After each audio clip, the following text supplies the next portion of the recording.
Ignition sequence start. 5. Everything. 3. Everything. Sounds. Sounds. This is Everything Sounds.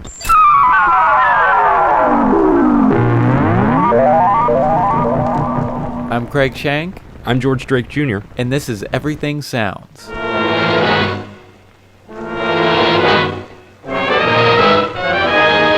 Эти Америки папиросы, они очень хорошие. Speak English, comrade. Remember, that is about the only freedom you do not have in this town. It's American town. Americans, they have too many freedoms. That is another thing you must remember, comrade. For one day it will be your mission to destroy those bourgeois capitalist freedoms. That's from a film called Red Nightmare. It was released in 1962, primarily to educate the U.S. Armed Forces on the supposed dangers of communism during the Cold War. The film tells the story of a typical American man. I want you to meet Jerry Donovan. He's proud of his country, but prone to take his liberties for granted. One day he wakes up to find that the government has been infiltrated by communists. Espionage as a science. Propaganda as an art. Sabotage as a business. They set up fake American-style towns behind the Iron Curtain. From all appearances, this community could be in Iowa, California, or Tennessee. It looks like an American town. As American as apple pie and ice cream. As a matter of fact, you can find apple pie here and ice cream too. But appearances are deceptive. This is not an American town. Now, even though the film was only intended for military use, it eventually made its way onto television and into schools. The Cold War led to fear and paranoia in everyday U.S. citizens and even the U.S. government. You might call this a college town, communist style, as part of a long-range plan to destroy our free way of life. These young communists are studying the economic, political, and religious institutions that are the very heartbeat of America. The fear didn't just stop with films. The threat of nuclear war was so real and so scary, the Federal Reserve built a bunker in Mount Pony in Culpepper, Virginia. It had enough cash and currency to restart the economy east of the Mississippi River if there was a catastrophic event. The facility was finished in 1969, and it held billions of dollars through 1988, but it was hardly used. At that point, the space became a hub that could continue government operations in the event of an attack. It had 100 staff members, freeze-dried rations, private wells for uncontaminated water, cold storage, and bunks, but of course no major threats to the US government or economy developed, and eventually the facility's functions were divided into smaller sites. It kept a small crew until 1997, but the facility wasn't well maintained, and the bunker was put up for sale. Even though it wasn't in use, its original purpose is still notorious today. He's aware that someone must assume responsibility for their liberties, for our free way of life. Yet, when there's a job to be done, Jerry, like so many Americans, is apt to ask, why me?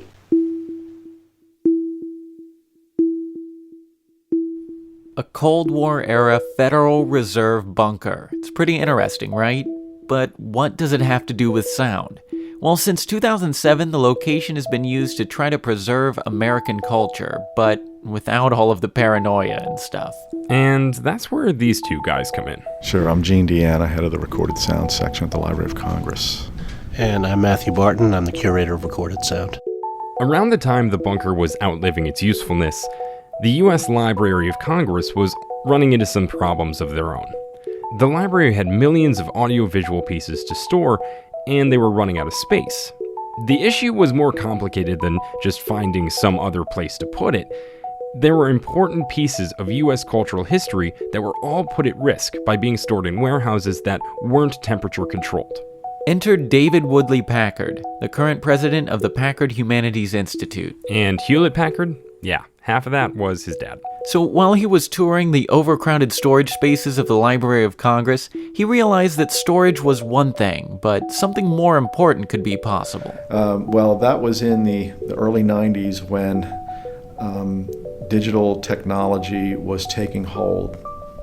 And it became clear that during the course of these discussions about building a storage facility, that a bigger vision was there if the library and if David Packard could embrace it. And the idea of actually building a state-of-the-art digital preservation facility for audiovisual materials could be a reality, and that's exactly what they did. Now that the ambitious goal of storing, conserving, and digitizing their sound and moving picture collections was a possibility, they needed a location that could facilitate their mission. With congressional approval, the Mount Pony bunker was purchased on behalf of the Library of Congress from the Federal Reserve Bank of Richmond. The bunker grew into a state-of-the-art facility that could store, digitize, and preserve audiovisual recordings. The location is now the home of the National Audiovisual Conservation Center, or simply the Packard campus. The Packard campus houses collections that include nitrate film, video, color film, wax cylinders, LPs, analog tape, CDs, and digital formats.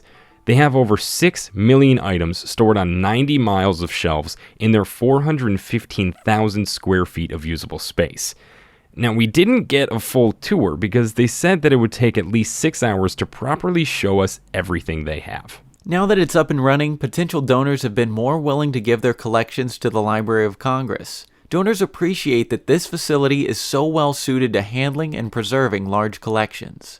So I think the major acquisitions have been the Universal Music Group masters, the metal parts of 78s going back to the Decca years, lacquer discs in that collection that are studio masters of recording sessions that have never been heard, and include Louis Armstrong and Ella Fitzgerald, and just a phenomenal collection. And that took up about a mile of shelf space. So that was a fairly large acquisition. Don't get the wrong idea. The sound recordings aren't always music related. Though music is probably the first thing that comes to mind, there are plenty of recordings that aren't musical at all. Recently, we've acquired some sports collections. A lot of the collection's spoken word. So we acquired a John Miley sports broadcast collection, and subsequently after that, 2 more really important sports broadcast collections to really get that part of sort of our America's memory, that shared legacy of sporting events and sport history that really is probably, if you think about it, one of the most democratically shared parts of our cultural heritage is that. There's a long drive, way back in center field, way back, it is. They also have thousands of sound recordings going back to the 78 era that include what essentially amounts to the sounds of American life and business. Sounds like factory machinery, typewriters, steam whistles, gunshots, and just about anything else you could imagine. And then there's the incidental sound that used for movies and television. They say you've got the suspenseful sound leading up to something happening, and then you've got maybe the incidental music that's sort of a spy music or thriller music, and then romance music, and all of this. That sound has been captured on these sort of unpublished recordings, and we have thousands and thousands of those, which people don't even think about. Now that you have a better idea about what they have in their collection of sound recordings, let's take a trip to the vault. As you walk in, you might notice that it gets a little chilly. That's because the vault is always at 50 degrees and 35% relative humidity. And when you open one of the many doors, you're greeted by rows of shelves absolutely filled with recordings of all kinds. The door we opened led to some recordings made for the military. Yeah, these are all the NC here. NC stands for non-commercial. Most of these are things like this from the Armed Forces Radio and Television Service, Bud's Bandwagon. They have many musical programs that they send out. This is one of them. If you're wondering how they keep track of everything, well, they obviously have computers to help them out with that, but they actually do need a system to help them out with the computers. The strategy we've used to organize the audio collection, the unpublished particularly, but not only, is to assign a letter prefix that identifies the format and often the size. So NCP is non-commercial pressing, and the C at the end indicates 16-inch. A would be 7, B would be 10 to 12, and C would be 16. So all of these incremental letters mean something. And then the number simply is a one-up number. The collections, when they receive these kinds of numbers, are in kind of random order on the shelf, and it obviously requires a database record with the number on it to provide any access.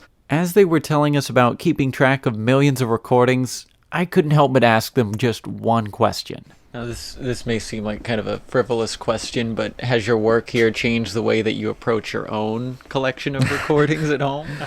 My collection at home is woefully uncatalogued and unsorted. It's one of those. It'd be like a busman's holiday for me. I don't bring my good work habits home in that regard. I think Matt's way better at it. At one time, I might have been. At the moment, though, about half my personal collection is in storage anyway, and there really wasn't any rhyme or reason to what stayed in storage and what's in the house. It was just, what got boxed up first.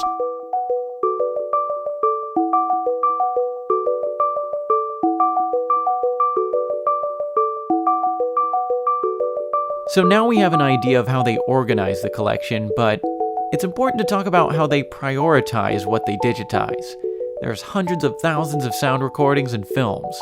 Sometimes it's just a matter of what is most urgent. If it seems to be falling apart in front of you, well, yeah, let's get this patient into the operating room.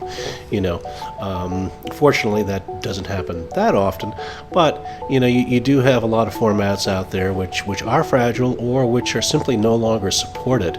So, you need to deal with them fairly soon, or it's going to get harder and harder to get optimal playback from them. Some formats are more urgent than others. Let's take the temperamental nitrate film collection, for example. Their nitrate vaults are placed behind a firewall because that kind of film has a chemical composition similar to gunpowder. If it catches on fire, you can only contain it until it burns out. You can't actually put it out because the reaction creates oxygen, so it doesn't need air to burn. Dunking it in water might not even work. That could just lead to more smoke. Now, if it's properly stored, there's minimal risk, so the library has never had an issue, but nitrate film was used in between its inception in the 1890s through the early 1950s. It led to theater fires and even a number of deaths as a result. Better and safer alternatives were developed, but we lost a great deal of early cinematic history due to fires or the film essentially decomposing into powder. They store nitrate film at extremely cold temperatures to slow down the degradation. We'll get to some of the challenges presented by digitizing some of the older sound recordings later, but to switch the gears on the idea of urgency, you would think that recordings that were born in the digital realm would be the easiest to preserve and archive.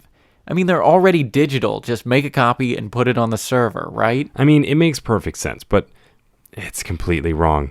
They call it a paradox of digital preservation. Some digital formats popped up and just didn't work in the marketplace, but there were still recordings made in those formats, and those might be the only copies available.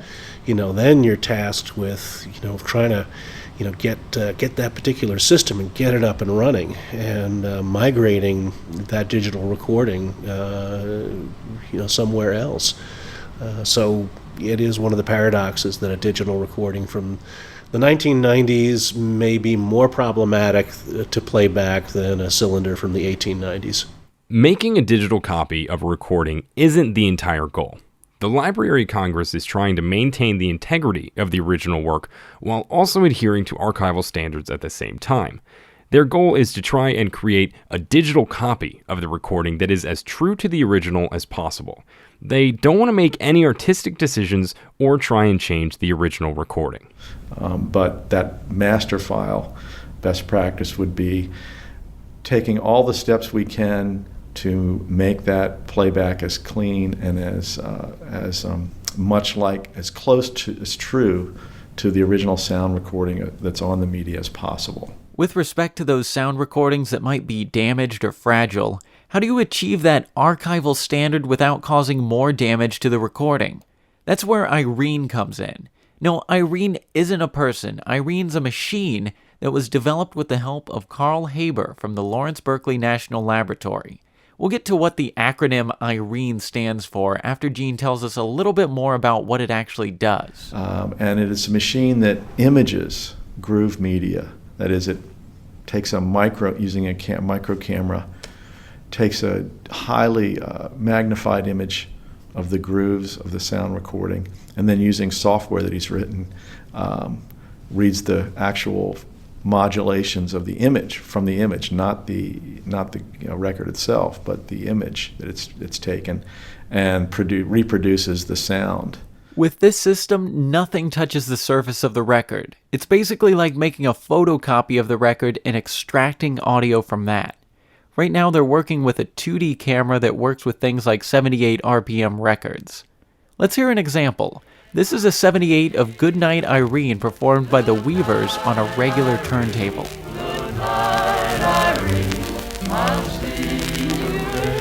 And here's the same clip as imaged by Irene.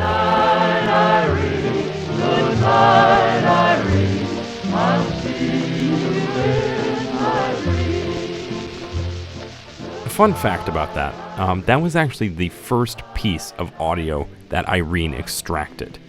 Now, as you might have guessed, the name of the machine, IRENE, is in honor of that, and then they came up with some relevant terms to make an acronym. Apparently, it stands for Image, Reconstruct, Erase Noise, etc. They're currently working on perfecting a method to capture in 3 dimensions, so that they can image the fragile wax cylinders in the library's collection as well.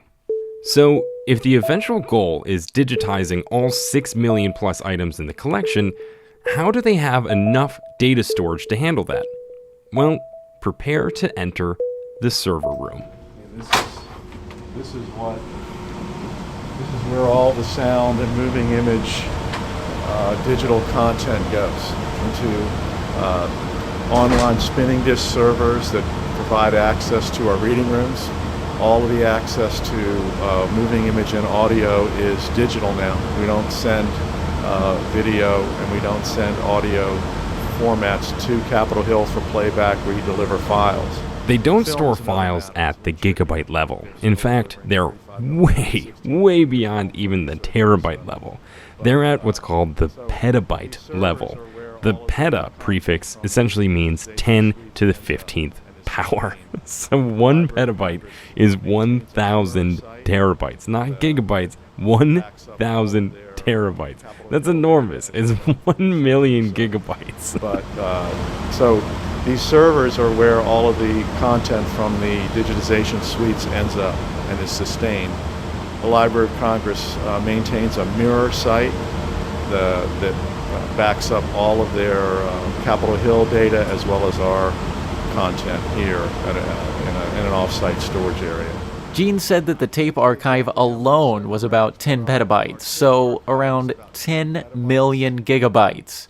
And now they're storing so much video, he said the audio is almost an afterthought when it comes to their storage. If you're having trouble wrapping your head around this and what it means, think of it this way. If you have a smartphone or MP3 player in your pocket and it can hold 8 gigabytes of information, you'd need around 125,000 of them to store 1 petabyte. So you might be wondering why? Why digitize and store all of this material? Why do we need to make copies of things that may already be commercially available or that may not have been available in the first place? Why do they need to keep all of this data? Well, part of it has to do with what we've already lost. Remember the nitrate films we mentioned earlier? It's been estimated that 90% of all American films produced before 1929 are now completely lost. For films with sound between 1927 and 1950, some estimate that over half are now lost. Next time you go to the theater, think about what it would be like if half of the films that we're showing would never be available for future generations to experience. Obviously, we've already experienced some tough losses, and not just with early motion pictures. For example, the early CBS radio archive is only available in bits and pieces. And we actually may have lost more of our nation's music history than we'll ever know.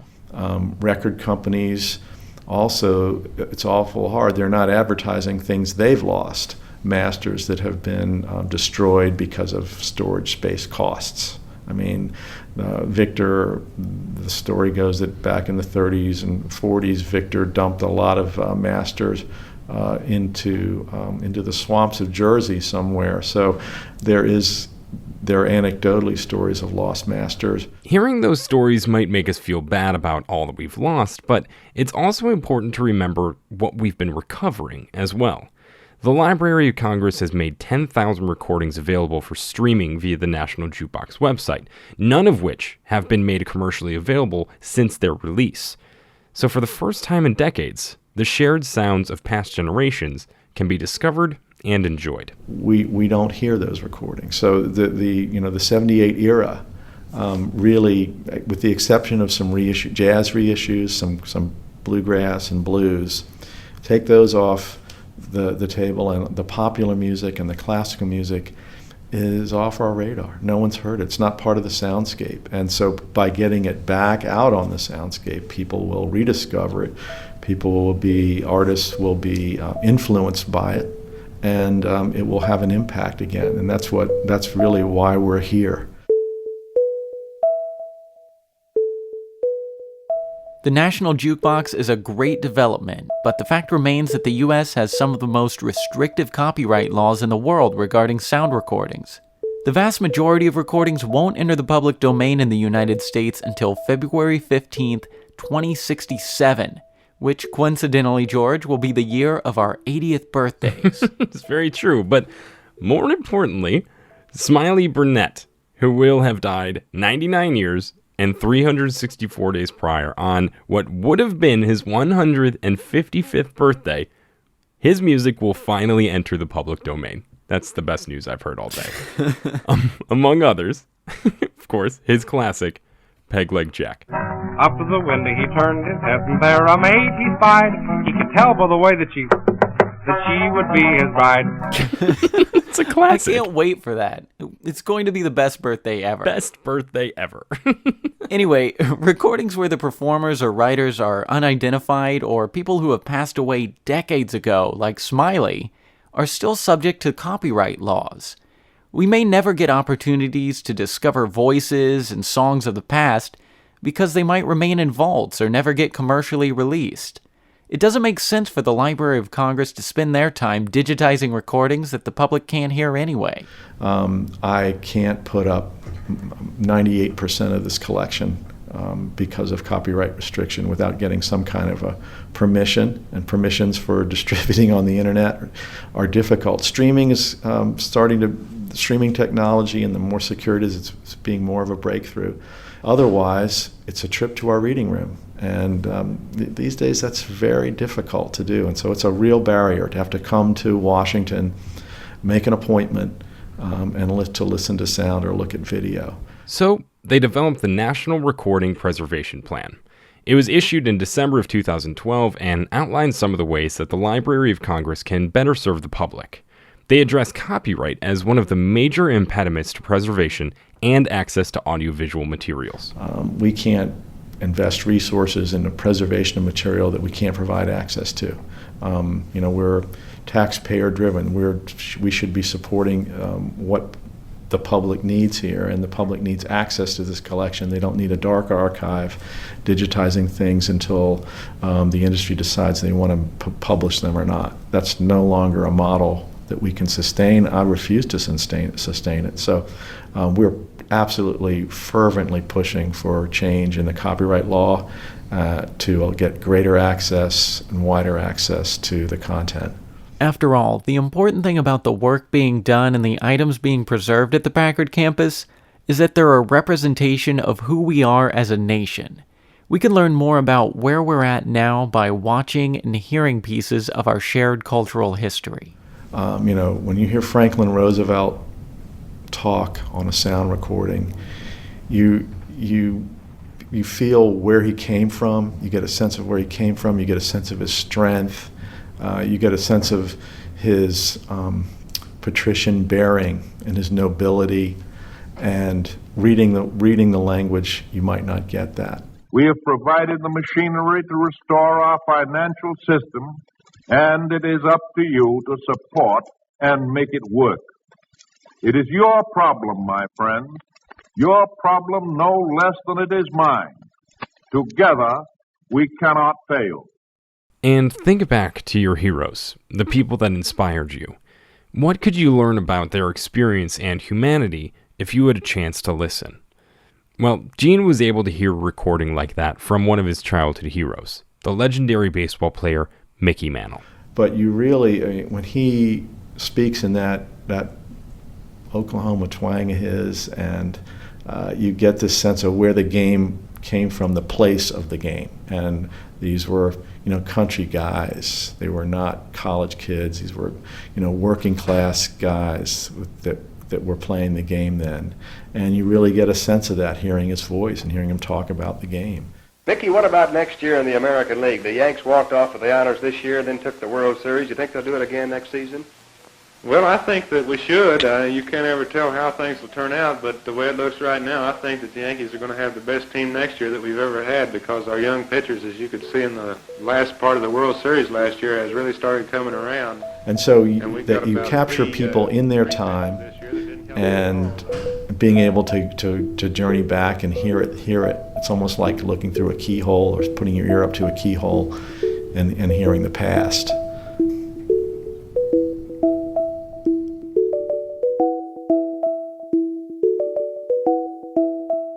We have more on the National Audiovisual Conservation Center on our website, everythingsounds.org. We'll also have links to the National Recording Preservation Plan, the National Jukebox, and a lot of other things that we touched on in this episode. We've traveled to Virginia, California, New York, London, and many other places to bring these stories to you. If Craig and I have anything to say about it, Everything Sounds will always be free for you to listen to as long as we make the show. But it does cost money to produce. Craig and I have started and sustained the show with our own money, and if you like what we've done so far, or you'd like to help us out in the future, think about becoming an Everything Sounds audiophile. We'll send you bonus episodes as they become available, and you can think about how you helped make the show happen each time you listen. Help us out by clicking the support button at everythingsounds.org to learn more. Everything Sounds is a part of the Mule Radio Syndicate. You can hear Everything Sounds along with shows like The Talk Show, SDMR, and The Mixtape at muleradio.net.